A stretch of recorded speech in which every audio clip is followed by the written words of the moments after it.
এক ওয়াক্ত নামাজ পড়ে না, খোদার 365 দিন, একটা বছরে কোনো দিন যে ছেলেটা ফজরের নামাজ পড়লা না, তুমি কোন মার ঘরে জন্ম নিলা? তুমি কোন বাপের ঘরে জন্ম নিলা? তোমার মায়ের 2 বছরের দুধের হক কি আদায় করবে? মুসলমানের বাচ্চা এত বড় গাদ্দার হয় কেমনে বেটা? এত বড় নাফরমান, এত বড় হাইওয়ান, এত বড় চতুষ্পদ জানোয়ার মুসলমানের ঘরে হয় কেমনে বেটা? কেমনে হয় বেটা? এই জন্য মনে রাখো বেটা, যে কপালে সেজদা নাই সে কোনো মানুষ না। যে সেজদা দেয় না সে মানুষ নয়, মানুষ নয়, জানোয়ার। সে জানোয়ার, হাইওয়ান, এটা চতুষ্পদ জন্তু, এটা জানোয়ার, এটা মানুষ না। যে কপাল সেজদা দেয় না, কেন আসলি বেটা তুই পৃথিবীতে বেটা? শুধু ভাত, শুধু খানা, শুধু পেশাব পায়খানা, শুধু লজ্জাস্থানের চাহিদা, শুধু শাহওয়াত, শুধু জিনা, শুধু ব্যভিচার, শুধু নারী, শুধু উলঙ্গ ছবি। আরে এটা তো কুত্তা বিলার স্বভাব ছাড়া কিচ্ছু হইতে পারে না বেটা। এটা জন্তু জানোয়ারের স্বভাব হইতে পারে বেটা। মানুষের ঘরে মুসলমান, অথচ সে তার আল্লাহকে সেজদা করে না, তো কি মানুষ হইলি বেটা? কি পড়ালেখা শিখলি যুবক? এই ছেলে কি পড়লি বেটা? কার জমিনে বড় হলি? কার আসমানের নিচে রইলি? কি রে বেটা, আমরা চেহারা চিনি না? এখানে দাঁড় করাই এখন বেনামাজি। চেহারা দেখলেই তো চিনা যায়। বেনামাজির চেহারার মধ্যে তো কোনো দয়া মায়া থাকে না। বেনামাজির চেহারা তো নির্লজ্জ, বেহায়া, বেশরম, পাষাণ, দয়া মায়াহীন, এমন মনে হয়। এজন্য বন্ধু, নিজেকে আরেকবার ভেবে দেখো।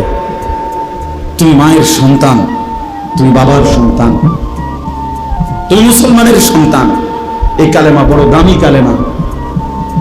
আমি 72 বছর বয়স্ক, 72 বছর বয়স বুড়া চাচা, এরকম একজন বয়স্ক লোককে গত আগস্ট মাসে কালেমার দাওয়াত দিছিলাম। উনি হিন্দু। 2.5 ঘন্টা ওনারে বুঝাইছিলাম, বলছিলাম, কিন্তু উনি এটা বলে যে ঈশ্বর অদ্বিতীয়, ঈশ্বরের কোনো অংশীদার নাই, আমি প্রতিমা পূজা করি না। উনি এই কথাটা বলে, কিন্তু উনি কালেমা। আমি বললাম, চাচা, আমাদের সাথে আরো আলেমা ছিল, চাচা আপনি এই কথাটাই বলেন, এই কথাটাই বলেন, এটাই কালেমা। আপনি যেটা বিশ্বাস করেন এই কথাটা মুখে বলেন না, কালেমা আরবিটা বলেন, লা ইলাহা ইল্লাল্লাহু মুহাম্মাদুর রাসূলুল্লাহ, এটা বলেন। কত অনুরোধ করলাম, কানসি পর্যন্ত, বিশ্বাস করেন চাচার মুখ দিয়ে এই কথাটা বাইর করতে পারলাম না। কয় না, আমি এটা পড়তাম না।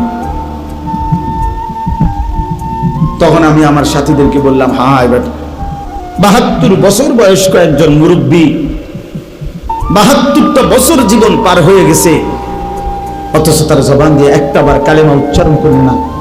আর আল্লাহ তাআলা সেই কালেমা আমাদেরকে কত হাজারবার বলার তৌফিক দিছে।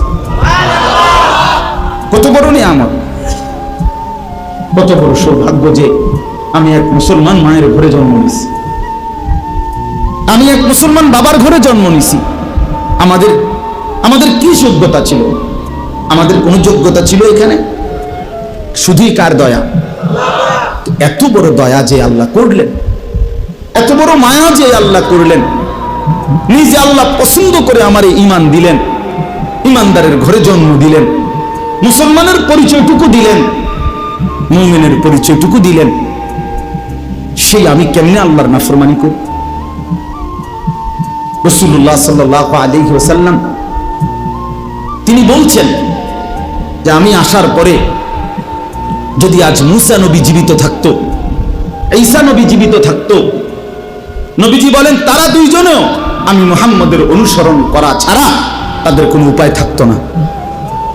গোটা পৃথিবীতে আল্লাহ নবী সাল্লাল্লাহু আলাইহি সাল্লাম পরিষ্কার বলছেন, আমার আবির্ভাবের পরে আর পৃথিবীর কোনো ধর্ম নাই, ধর্ম শুধু একটাই, আমার মাধ্যমে আল্লাহ তাআলা ইসলামের নাম হিসাবে যেই কালেমা, যেই ধর্ম, যেই বিধান আল্লাহ দিয়েছেন আগামীর ইসরাফিলের ফু পর্যন্ত এটাই বিধান, এটাই কালেমা, এটাই ঈমান, এটাই পরিচয়, এটাই জান্নাত লাভের একমাত্র রাস্তা। সেই পরিচয়টা আল্লাহ আমাদেরকে দিয়েছেন। আলহামদুলিল্লাহ, আমরা নিজেদেরকে মুসলমান বলি ভাইয়া। তো তুমি আমি মুসলমান বলো, ভোটার আইডি কার্ডের মধ্যে, জন্ম নিবন্ধন সনদে, পাসপোর্টে, সব জায়গায় আমরা নিজেদেরকে মুসলমান পরিচয় দেই, আমাদের ধর্ম ইসলাম আমরা লিখি। তা আমরা কেন সেজদা করব না? আমরা কেন নামাজ পড়বো না ভাইয়া? আমরা কেন রাসূলুল্লাহ সাল্লাল্লাহু আলাইহি সাল্লামের সুন্নাতের অনুসরণ করব না কেন? এর চাইতে বড় দুর্ভাগ্য আর কি?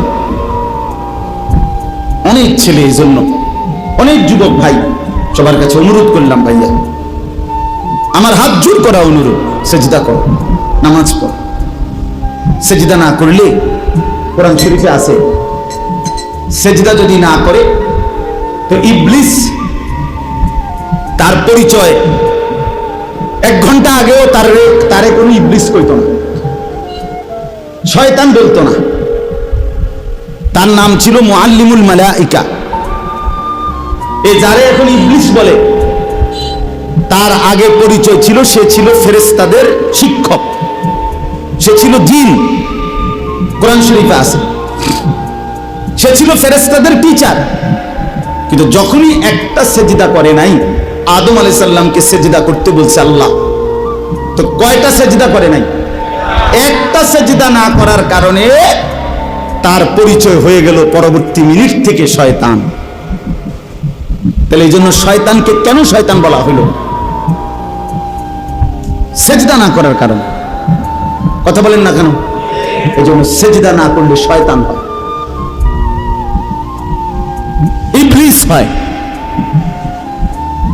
মরদুদ হয়, অভিশপ্ত, মালউন, লানতের যোগ্য, রাজিম, ঘৃণিত। এই জন্য ভাইয়া তুমি কোনোভাবে দামি হইতে পারবা না, দামি হইতে পারবা না। সেজদাবিহীন দামি হয় না। দুনিয়া তুমি আল্লাহর নাফরমানি করে যা ভোগ করতেছ, আলহামদুলিল্লাহ আমরাও আল্লাহর হুকুম মাইনা দুনিয়া তা ভোগ করতেছি। এই বাজার, ব্যবসা, দোয়ান, ভাত, মাছ, চাল, ডাল, বউ, বাচ্চা, স্ত্রী, সন্তান, সংসার, ফাঙ্গাস, তেলাপিয়া, ধনিয়া পাতা, কাঁচামরিচ, ফার্মের মুরগা, কক মুরগা, খাট, পালং, সোফা, ফার্নিচার, ফ্রিজ, এসি, হ্যাঁ, টাইলস, এটা আমরা যারা সেজদা দেই, এটি আমরার কাছে আছে। কথা বলে না কেন? তুমি আলগা কি ভোগ করে লাইলা? তুমি আল্লাহর নাফরমানি কইরা সারাদিন মোবাইল টিপা রাইতে লিখি শান্তির দেশে থাও নাকি? তো আর কিতা, তো তুমি বেকুব আর কিতা, মানে বেশতি কি? হ্যাঁ, বেশতি কি? শুধু শুধু ধোকা, শুধু ধোকা, শুধু বোকামি করলো, ধোকা খাইল। দুনিয়া এমনি মিলে যায়, দুনিয়া এমনি মিলে যায়। আল্লাহ পাক কোরআনে ওয়াদা দিয়েছেন, আমি যাকে বানাইছি তার দুনিয়ার রিজিক আমি দেবই দেব। এই জমিনে যত কিছু আমার বিচরণশীল মখলুক, আল্লাহ বলেন ওয়ামা মিন দাব্বাতিন ফিল আরদি ইল্লা আলাল্লাহি রিজকুহা, সকলের রিজিকের দায়িত্ব আমি আল্লাহ আমার কাঁধে তুলে নিলাম। তাফসীরের মধ্যে আছে, হযরত মুসা আলাইহিস সালাম একদিন আল্লাহ তাআলাকে জিজ্ঞেস করলেন, আল্লাহ আপনার সমস্ত সৃষ্টি ছোট বড় সকলের রিজিকের কথা আপনার মনে থাকে? মনে রাখতে পারেননি।